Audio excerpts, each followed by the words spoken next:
Hello दोस्तों, कैसे हैं? उम्मीद है बेहतर होंगे। आप सभी का एक बार श्रीकांत मैथ क्लासेस पर बहुत बहुत स्वागत है। आज मैं यहाँ पर काफ़ी दिनों के बाद आप सबके सम्मुख है प्रस्तुत हुआ हूँ। कुछ दिक्कत की वजह से काफ़ी क्लास नहीं हो पाई, तो आज से फिर से हम लोग अपने क्लास को कंटिन्यू करने वाले हैं।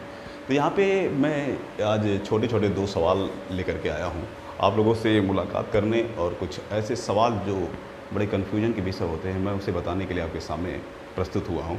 तो जिसमें से एक सवाल हमने यहाँ पे बोर्ड पर प्रेजेंट कर रखा है। सवाल को एक बार अच्छे से आप लोग देख लीजिए। सवाल को मैं पढ़ करके दिखाता हूँ क्या लिखा गया है, ज़रा सुनना। यहाँ पे दिया गया है कि एक संख्या x है, एक अन्य संख्या y भी है। 2 संख्याएं हैं। यहाँ पे कहानी क्या है कि x जो है y से 10% कम है। क्या मतलब होता है? अब यहाँ पे सबसे कन्फ्यूजन की विषय ये बन जाती है कि यार इन दोनों में से कौन कम है और किससे कम है। तो ध्यान से सुनना, x जो है y से 10% कम है, y से कम है। मतलब x जो है मेरे भैया y से 10% कम, y से 10% कम का मतलब y के 90% के बराबर है। यहाँ तक बात समझ आई?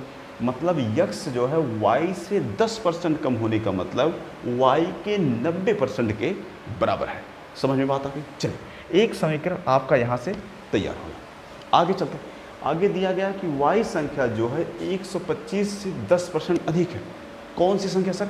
y वाली। ये जो संख्या है y, ये क्या है? 125 से कितना? 10% क्या है? ज़्यादा है। तो 125 से 10% ज़्यादा होने का मतलब ये 110% के बराबर है। बात समझ में आ गई? तो यहाँ से एक इक्वेशन यहाँ बन जाएगा, एक इक्वेशन आपका यहाँ बन जाएगा। करना क्या है?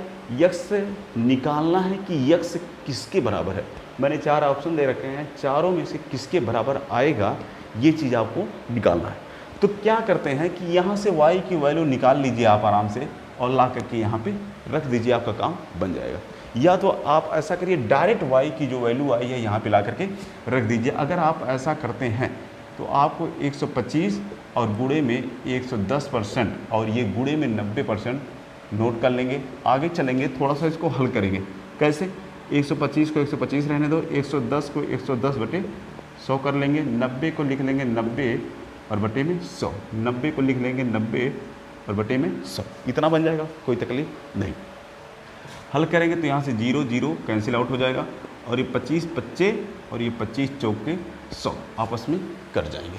यहाँ से इसका करा लेंगे 5 का 9 में, 9 25 45, 9 25 45 हो जाएगा, और गुणे में 11 है तो 11 लिख लो, और बटे में 4 कर लेंगे, कोई समस्या नहीं।